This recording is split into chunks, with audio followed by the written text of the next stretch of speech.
अली अमीन गंडापुर जो हैं वो जब उसको मुसलसल कोई कई घंटों तक उसको फ़ोन बंद मिले और कोई जवाब नहीं आ रहा था तो वो परेशानी उसकी बढ़ने लगी। तो फिर उसने जो कॉल की है वो की थी उसने स्पीकर कौमी असम्बली अयाज सादक।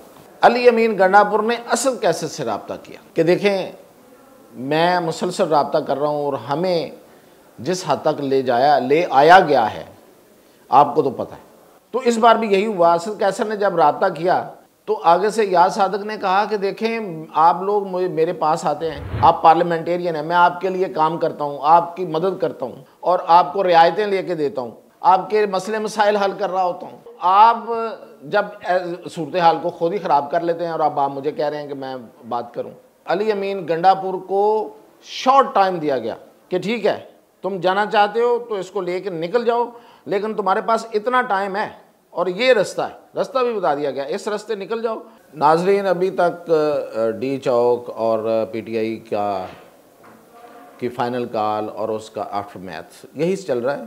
तो आज मैं भी आपको एक बड़ा अहम उसका इंकशाफ करता हूँ कि अली अमीन गंडापुर और बुशरा बीबी को जो सेफ पैसेज मिला था वो कैसे मिला, उसमें किसने अली अमीन गंडापुर की कॉल सुनी और फिर आगे बात की और राज़ी किया कि इनको सेफ पैसेज दिया जाए।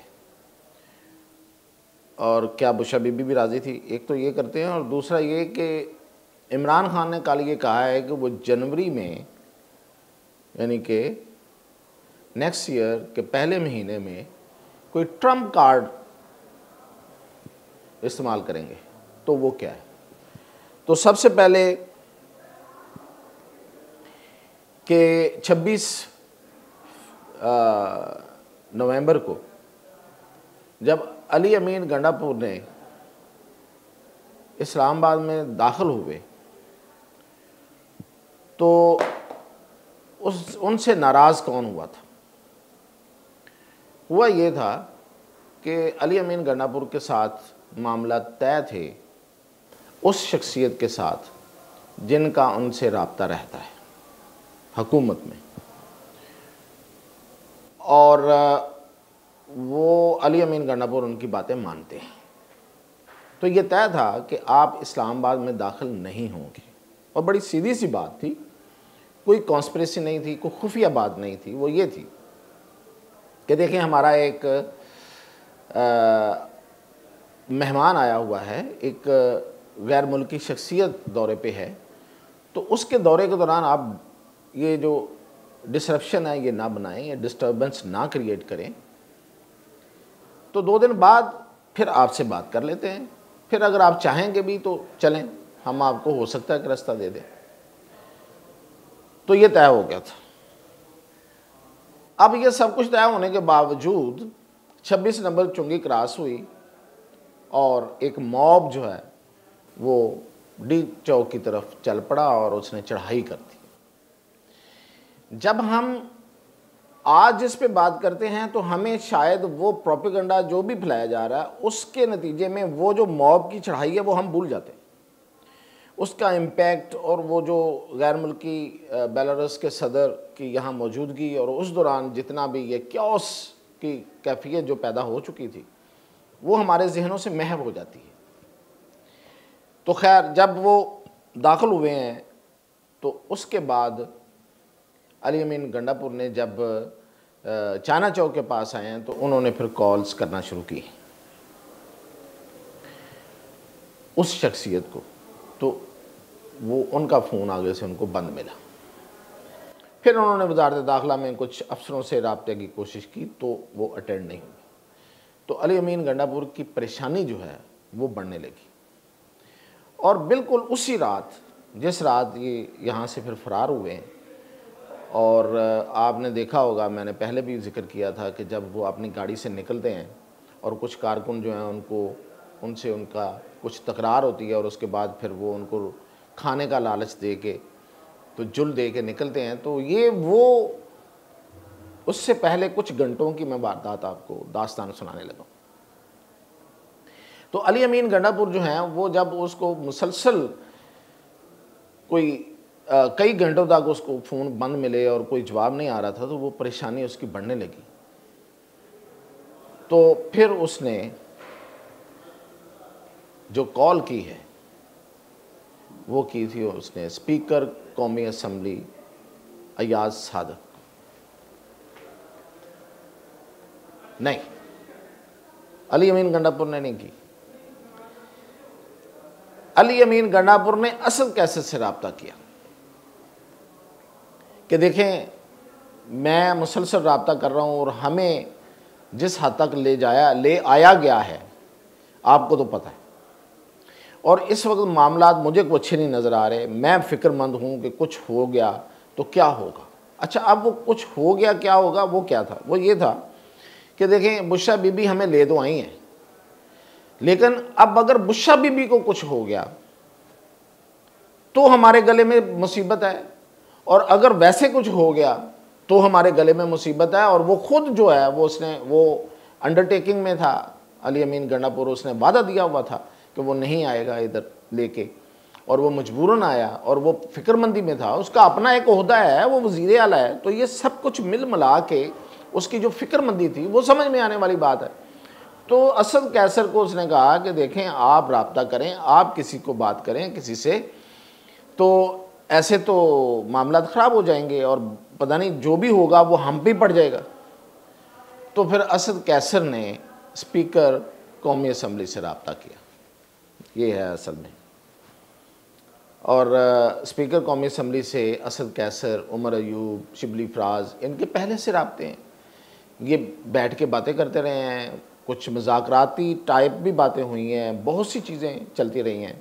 और इनके बारे में इन्होंने ही मशहूर करवा दिया था, इनकी पार्टी के लोगों ने, जाहिर है इन्होंने किसी ने टिप दी होगी किसी को ये खबर चलाओ, तो सोशल मीडिया में एक दिन जो शोर डल गया कि अयाज सादक जो हैं वो अपनी जमात से नाराज़ हो गए हैं पीटीआई के मामले में, और जमात उनसे नाराज़ हो गई है कि तुम उनको ज़्यादा रियायतें दे रहे हो, तो अब अयाज सादक जो हैं वो इस्तीफ़ा देने वाले हैं। तो मैंने फिर अपने इसी वीलॉग प्रोग्राम में इस बात की तफसील बताई थी कि ऐसा नहीं हुआ, और असद कैसर ने अयाज सादक ने फिर पीटीआई वालों को खूब सुनाई है इस मामले पे कि भाई मैं आपके लिए क्या क्या करता हूँ और आप क्या करते हैं। तो इस बार भी यही हुआ। असद कैसर ने जब रब्ता किया तो आगे से अयाज सादक ने कहा कि देखें आप लोग मेरे पास आते हैं, मुझे काम कहते हैं, आप पार्लियामेंटेरियन हैं, मैं आपके लिए काम करता हूँ, आपकी मदद करता हूँ और आपको रियायतें लेके देता हूँ, कभी कहीं फ़ोन कर रहा होता हूँ, कभी कहीं फ़ोन कर रहा होता हूँ, आपके मसले मसाइल हल कर रहा होता हूँ। तो आप जब सूरत हाल को खुद ही ख़राब कर लेते हैं और अब आप मुझे कह रहे हैं कि मैं बात करूं, तो फिर उस पर असद कैसर ने वादा किया कि देखें आप हमें इस सूरत हाल से निकालें, इन हालात से निकालें जो कि संगीन हो रहा है। देखें उनको इस चीज़ का एहसास हो गया था कि हालात संगीन हो रहे हैं, हुकूमत का सब्र जवाब देगा। क्यों देगा कि 2 दिन से वो इसी उस मेहमान के होते हुए वहाँ बैठे हुए थे, और वहाँ पे उनको ये भी पता था, अब ये तो जो कुछ सहाफ़ियों की, जो इस्लामाबाद के जियो न्यूज़ के एक सहाफ़ी हैं शराजी, उसकी भी गवाही आ गई है और भी कुछ लोगों की आ गई है कि मॉब के अंदर लोगों के पास असलहा था, और जब ये सारा उनको निकालने का ऑपरेशन हुआ है तो उस दौरान फायरिंग उधर से हुई है मॉब की तरफ से। तो ये उनको पता था, उनकी फ़िक्रमंदी बढ़ रही थी कि हम ये सब कुछ कर चुके हैं, इन लोगों को ले भी आ चुके हैं, तो ये सूरत हाल कहीं किसी तरफ भी जा सकती है। मॉब भी उनकी तरफ आ सकता था, और देखा आपने कि मॉब अब उनकी तरफ आया फिर बाद में, वो तो सारे वाक़यात आपके सामने हैं, वो तो सोशल मीडिया पे सारी फुटेजेस आ चुकी हैं। तो वो इस वजह से उन्होंने ये असद कैसर से मिन्नत तरला किया। तो असद कैसर ने आगे से असद कैसर ने जब मिन्नत तरला किया अयाज सादक से, तो अयाज सादक ने जो बातें की, तो फिर असद कैसर ने वादा किया कि देखें हम ये करेंगे कि अब आप पार्लिमानी कमेटी जो है वो बाकायदा उसको अनाउंस कर दें, जो हम पहले अनअनाउंस मिलते रहे हैं, तो हम ये सारे मामलात उसमें ले जाएंगे, और ये जो बुशरा बीबी का पैदा किया गया ये जो खुमार है, ये जो बुखार है, ये जो हाइप पैदा कर दी है उन्होंने, वो इसी तरीके से हल हो सकती है, हमें पता है इस बात का। तो हम मामले को उधर ले जाएंगे। तो फिर हम आपसे वो जो 4 बातें हैं मैं पहले भी बताता रहा हूँ, उन पे हम 4 पॉइंट्स पे हम आपसे बैठ के बातें करेंगे, बात करेंगे, मुज़ाकरात करेंगे। ये तय हुआ।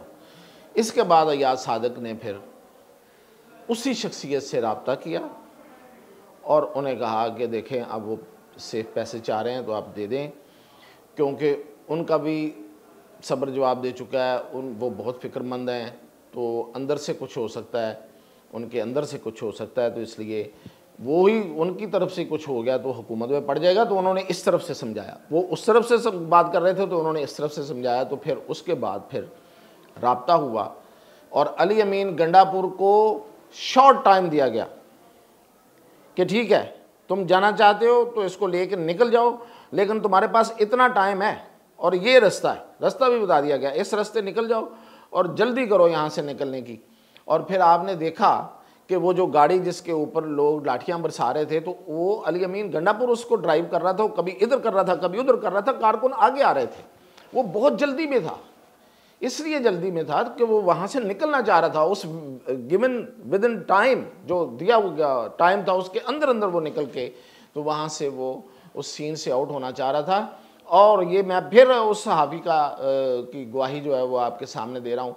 शराजी जो वहाँ पे मौजूद थे जियो न्यूज़ के, उसने कहा कि बीबी जो है, जो बुशरा बीबी है, उसने कोई रजिस्ट नहीं किया, वो वहाँ से खुद उस दूसरे मकाम पे मुंतकिल हुई हैं।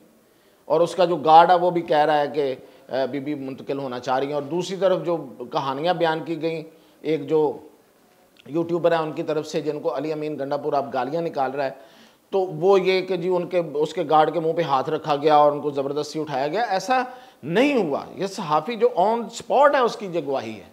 और जो यूट्यूबर है वो ये कह रहा है, तो यूट्यूबर के बारे में जो अब अली अमीन गंडापुर गालियाँ दे रहा है, जो ऑडियो लीक हुई है, तो उसकी वजह ये है कि ये जो पिछली दफ़ा अली अमीन गंडापुर यहाँ से वापस गया था 12 अजला पार करके, तो ये यूट्यूबर उस वक्त उसके कमरे में मौजूद था उससे जाने से पहले, और वो पूछगिछ कर रहा था कि आपने ये कैसे किया। तो उस पर फिर अली बिन गंडापुर जो है ना, उसने किसी को इशारा किया तो उसके कैबिनेट मेंबर्स में से किसी ने को थप्पड़ छप्पड़ भी मारे, ये रिपोर्ट हुआ था उस वक्त। तो ये शायद वो यूट्यूबर यही बदला ले रहा है उससे, और वो आगे से अब गालियों पे उतर आया। तो ये थी असल कहानी कि किस तरीके से उनको सेफ पैसे मिला है और कितनी मुश्किल से मिला है। अब बात करते हैं कि ट्रंप कार्ड। तो ट्रंप कार्ड जो है ना, वो नाम से जाहिर है कि जनवरी में हलफ ले रहा है Donald Trump, president of America. उस दौरान एक कॉल दी जाएगी और उस कॉल को फिर लंबा किया जाएगा, और मकसद ये होगा कि एक लंबा फास क्रिएट किया जाए और एक बड़ी डिसरप्शन पैदा की जाए, और वो फिर इंटरनेशनल स्टोरी बन जाए, और फिर वो कोई ऐसा कुछ हो जाए कि इंटरनेशनली उस पर लोग जो है ना वो बात करें, और फिर जो है ना ट्रंप मुतवज्जो हो, और जुल्फ़ी बुखारी जो है वो फिर अपना काम करने ट्रंप की बेटी और उसके जो दामाद है उनको जाके मीनवाइल उस दौरान मिल रहा होगा। और जो वहाँ के हमारे लोग हैं कम्युनिटी के, वो अपनी कोशिशें कर रहे होंगे। तो ये होगा ट्रंप कार्ड, ये लास्ट कार्ड वो खेलना चाह रहे हैं। और इसका जवाब हुकूमत के पास क्या है? हुकूमत ने, मैंने आपको पहले भी बताया था, ये बड़ी नोटेबल चीज़ है कि अभी तक शहबाज शरीफ ने डोनाल्ड ट्रंप को उसकी जीत पर फ़ोन नहीं किया, टेलीफोन करके मुबारकबाद नहीं दी। पूरी दुनिया ने दे दी है। वो इसलिए नहीं दी कि वो कुछ एक्सपेक्ट कर रहे हैं उधर से कि वो कहीं कुछ बोल ना दे। तो उसकी तैयारी के लिए आपने देखा 6 मुलाकातें हुई हैं MBS के साथ। तो ये बेसिकली मतलब और भी बड़े मामलात हैं, लेकिन एक मामला ये भी है कि वो उसकी तैयारी हो रही है कि उसको काउंटर कैसे करना है। तो दोस्त मुल्क जो है वो हमारा साथ देगा। तो अब मैं कल के लिए एक टीज़र दे जाऊँ आपको कि मैं आपको बताऊंगा कि फैसल बॉडा ये नून लीग के ख़िलाफ़ जो बोल रहा है उसकी वजह क्या है, उसके पीछे असल कहानी क्या है, और फिर ये कि ये जो हुकूमत के ख़िलाफ़ बोलने का मामला है उसका नुकसान क्या हो रहा है, और ये जो बोला जा रहा है इसकी वजह से कौन कौन से मुंह खुल गए और वो क्या क्या कहानियाँ बना रहे हैं। तो ये मैं आपको कल बताऊंगा। अब तक के लिए इतना ही, इजाज़त दीजिए।